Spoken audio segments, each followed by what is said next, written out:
So, what really makes or breaks success in Japan? I am Rie Sakurai, and in Bridging Borders Japan edition, I sit down with global leaders who have worked inside Japanese business culture. In episode 1, Iris Kuhnert shares how cultural intelligence, nemawashi, and trust-based leadership turn every entry into mastery. Tune in and learn how to truly bridge borders. And today, I'm thrilled to welcome our very first guest, Iris Kuhnert, an international leadership coach and facilitator who has helped managers across the globe transform into impactful, purpose-driven leaders. Iris, thank you so much for joining us today. To begin, could you please tell us a bit about your background and what inspired your journey into leadership transformation and cross-cultural work, especially with your experience with Japan? Thank you so much, Ria. And first of all, really let me thank you for providing this opportunity. I'm really excited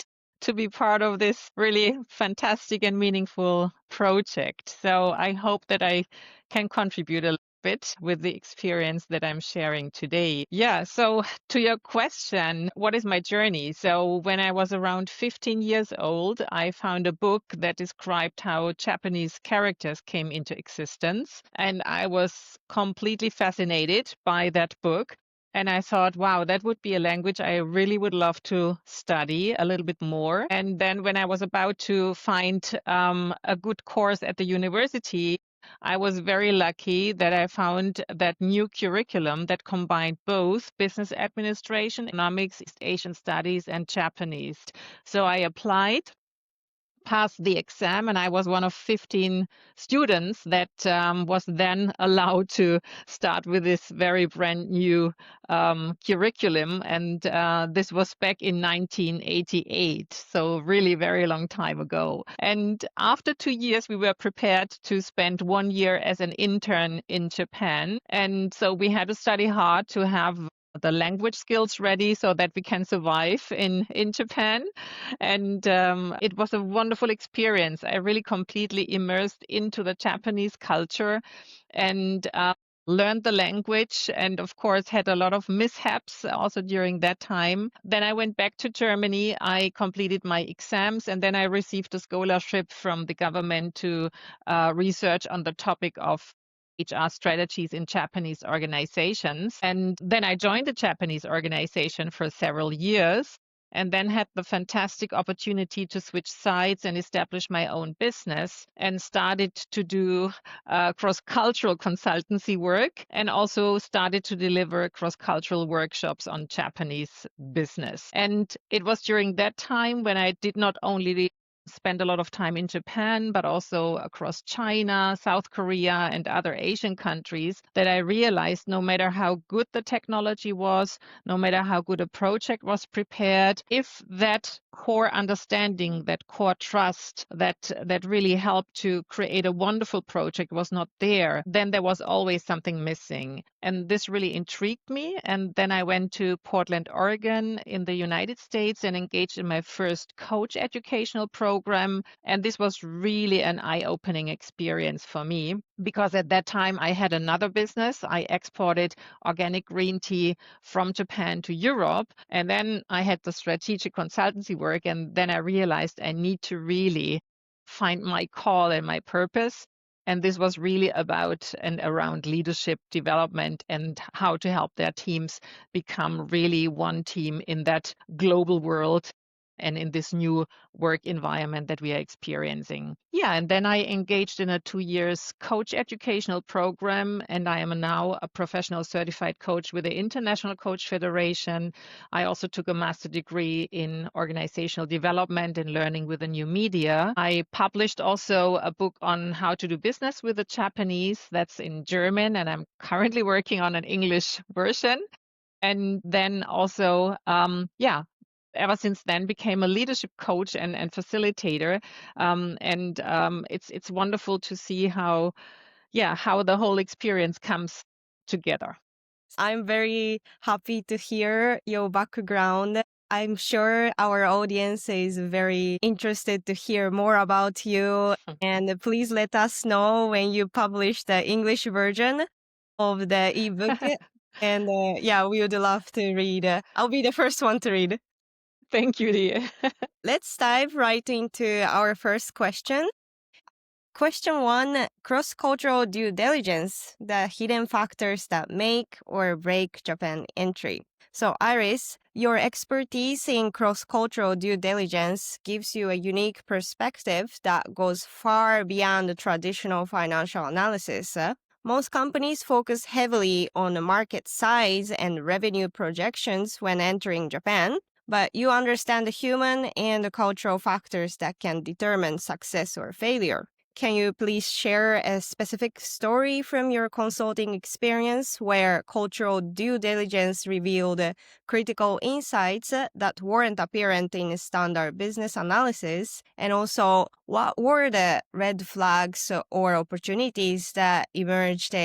And how did this cultural intelligence ultimately impact the company's Japan's strategy and outcomes? Yeah, thank you, Dia, and thank you for providing the context and making it clear that it's not just around financial analysis, which is unfortunately, even for many companies today, still the starting point. And yeah, so, well, there are many examples I can think of. And one example that really sticks in my mind is where German-based company, hidden champion in the freeze dry technology, was about to enter and create more business in the Japanese market. And I think the key obstacle there was around not being aware how strong group orientation in Japanese business and the more individualistic approach from the German side actually could collide, even though the numbers showed in the beginning very good things. And the story is like that. So we had a contract that was already kind of signed between the CEOs of the two organizations. So there was willingness from both sides. And then a delegation from Germany went to Japan. So about 10 people, big investment. And the people, of course, being also a bit insecure because for most of them, it was the very first time to go there. And they thought, okay, now we are spending all this money. And when we go there, then we have to come back with a very precise and detailed project plan so that by the end of the year, we can already have triple of the turnover. So they had, looking back, some unrealistic expectations, but it was also unawareness. And I joined them actually just before that first trip was planned and created. And even though we had a couple of conversations during the meeting, I realized how impatient they became because there was a lot of exchange of meiji cards, the business cards. And they had practiced all that, but it was like 20 Japanese people in the room, they being 10 people in the room. And once this meiji exchange was over, then they thought, oh, now finally we can get to the heart of the business. And they were sitting there and starting to present what they were looking for and how they think things will turn out. And they were really puzzled, but that there was not really a big response by the Japanese delegation. And they became really insecure and thought, did they not understand? Are they not happy with what we exchanged here and presented here? And so they kind of really became nervous and couldn't stand the silence. That was one thing. And then they realized that there was a young man doing all the translation work for the Japanese side. And then they thought, he speaks English, so let's ask him. And then they also misunderstood the concept of the hierarchical levels within a Japanese organization, that the young man who could speak English very well is not in the power to actually make the decision or provide an answer just from himself or by himself without consultation of the others. So this was one aspect where KPIs could not be considered at all. And it really had to be learned that establishing relationships are so important, and that the first meeting is really there to demonstrate this is very important to us. We want to get to know each other. We want to understand the context because of a group-oriented business culture. also sharing information on a nice to know basis and not just on a need to know basis, which would usually happen when we talk about a more individualistic culture. And that also comes along then with sharing responsibilities and accountabilities. It was a big learning for that same organization that they could not just assign one Japanese with one counterpart in their German organization. And that really putting a lot of people in CC felt first of all like an escalation.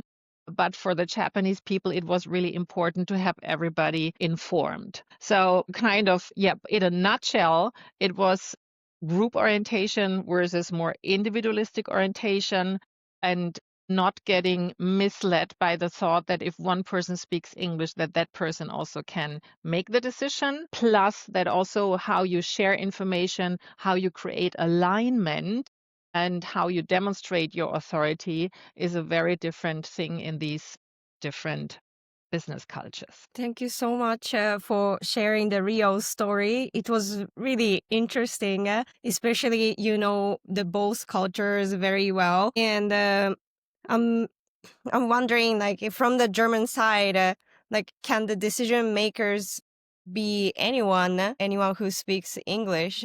If it's regarding that specific area of responsibility, yes. For example, if you have a person from R&D joining and that person has the, let's say, the authority and the role description to take that decision, then that person can even say in front of other people a yes or no to a certain topic. Whereas also in Japan, you wouldn't even say in front of outsiders a yes or no that clearly. Big difference that you have that own or that singular aspect of responsibility. Question 2, mastering nemawashi, the art of behind the scenes success. So one of the most challenging yet crucial aspects for foreign companies in Japan is understanding and effectively practicing nemawashi, the informal consensus building that happens before any formal decision. So, from your extensive experience coaching executives and managing strategic initiatives in Japan, could you please take us inside a real situation where nemawashi made a difference between success and failure? And please walk us through how you guided someone to map the right stakeholders, conduct those crucial pre-meetings, and recognize when true consensus was achieved. What are the biggest mistakes Western leaders make with nemawashi, and what specific do's and don'ts would you give them based on your hands-on experience? Yeah, that's a really good question, Leah. And I think it connects also with the previous example a little bit, that first of all, this nemawashi is really happening in a more, let's say, informal context. So often the real decision is not done in the big boardroom where everybody's sitting there. This is more like a proclamation of what has been explored and aligned before. And I think the biggest thing that is required here is really to have the patience to accept that alignment needs time, and that because we have this strong group orientation, it's like a system where you need to see what's happening and what's going on for everybody, and what does one aspect of that decision might have an impact on that other part of that organization. And I think that that here this kind of relationship building that you mentioned is so important, and that visiting a customer several times, maybe 3 times as much as you would do in the Western context, is extremely important. Yeah. And also one of the biggest misunderstandings is that when we talk about nemawashi, is that also the decision-making takes a lot of time. So there are a lot of pre-meetings, and during those meetings, all the aspects are considered till finally a good and solid and robust decision can be taken. And from the Japanese perspective, this is then a really solid decision where nobody will discuss later on or if we do it differently or if there should be something else. From a more Western perspective, there is a willingness to take the decision earlier with an anticipation of maybe some correction later on. And that's often a mismatch when we have these negotiations, that the German side thinks, we have that already discussed, or the Western side, I experience it also with the US-based companies, that during this process of the nemawashi, the Western side becomes impatient. They think we have discussed this already. They miss out the fact that for the Japanese side, it's the context providing and aligning everybody. And then often the Western side falls silent and is not staying in a proper contact and exchange with their business partners. And then the Japanese side comes with a decision and the Western side is very surprised and says, gosh, we haven't heard from you. And now you come with this decision and now you're asking us to be so fast in executing. And so a very crucial element is here to really stay in touch and to not lose your patience and to be clear that the decision-making process in Japan most likely will take up 3 times longer than you would usually anticipate in a Western context. So in that respect, if you ask for specific advice, it's the patience, it's the longer time that is required, and it's always providing the context so that everybody really feels informed. And this is also in terms of avoiding uncertainty, which also there are differences between the US and Germany, but between US and Japan, even more difference in terms of accepting uncertainty. And so that is also an aspect that we need to consider when we talk about nemawashi, so that we can really minimize any risk of failure. Because when a Japanese organization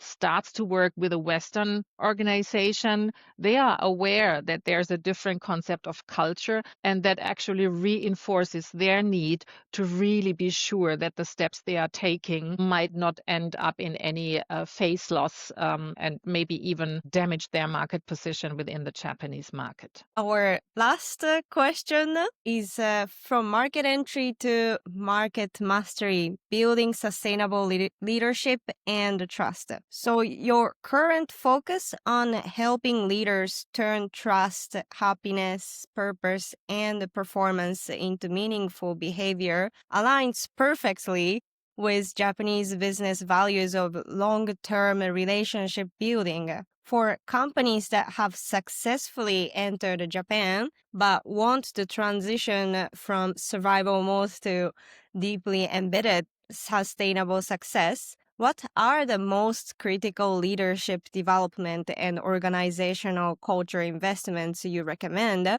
Could you share us a transformation story where you helped a company or executive move beyond the initial market entry to build genuine lasting trust and integration in Japan? And lastly, what specific leadership behaviors and cultural adaptations were pivotal to that longer-term success? Yeah, thank you, Dia. So that's leadership transition coaching. That is these days not happening as much as it was maybe 10 years ago, but still a very crucial aspect when we support leaders in helping them being successful in the Japanese environment. And in that leadership and leadership transition process, one of the most crucial steps in the beginning is really to look at the relationship radar. So where are the people near and far that I need to build a relationship with? And often when I work with leaders who come from a very technical engineering background, also from this very individualistic background, there is often the false assumption. So when I work with a team of engineers in Japan, I can just assume the same approach that I do in my Western engineering world. And even though let's say the theory or the logic of engineering might be the same, it's more about that trust building and the relationship building that needs to happen. And I think to make it very practical, Showing also humility is very important. These leaders who are transferred to Japan, of course, have a very proven track record of their accomplishments, and they can justifiably be very proud of that. However, it's important that when they want to establish themselves as a successful leader in Japan, that they are still humble and that they also are clear that any success is not only built on their own activities, but on the team. And that's often a learning process. And the other aspect is really to truly listen. In Japanese, there is the word keicho suru, to really truly listen with the head and the heart and the soul.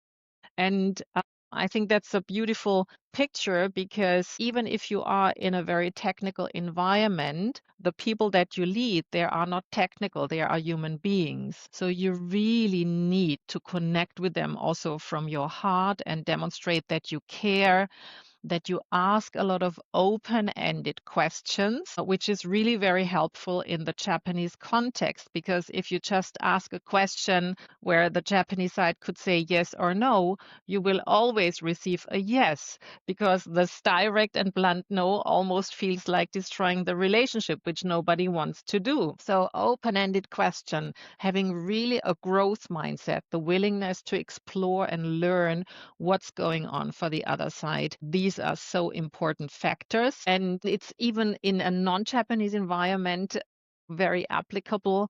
But recently, I'm working with a couple of leaders who have been transferred and they are now to engage in a merger, in a very big merger. And it's exactly the same thing that needs to happen there. In order to have a successful collaboration, they need to connect with each other. They need to spend time to understand the organizational backgrounds of that merger. And they need to explore what are the new rules of engagement. In one collaboration, for example, I had the leaders from Japan and the Western side first sit together and let them draw how the decision-making process is happening within each organization. And that made it very clear for both sides that an adaptation has to happen from both sides. And it's not the one is better than the other. If we want to work together, we need to take the positive aspects from both sides, combine that, and create something really new that will help both sides to be successful in their endeavor to work together. Thank you so much for sharing your real hands-on experience. I think not only me, but the audience has gained so much experience from your wisdom. Not only you understand the Japanese culture, but also business culture as well. And this was really a short time. It's not enough to learn more about from your experiences. So I will be keeping an eye on your LinkedIn post. Please follow Iris Kuhnert on LinkedIn if you haven't already. And thank you so much again for joining me today and sharing your rich insights. Your stories and examples give our listeners a clear understanding of what it takes to succeed in Japan beyond the strategy into culture, leadership, and trust. And to everyone listening, thank you again for tuning in to our first episode of Bridging Borders Japan edition. And stay tuned for more conversations with global leaders as we continue exploring what it means to truly bridge borders in business and culture. And I am Rie Sakurai, and this has been Bridging Borders Japan edition. See you in the next episode and keep bridging borders. Thank you so much, Rie, for this opportunity. It was a pleasure. Thank you again. Thank you.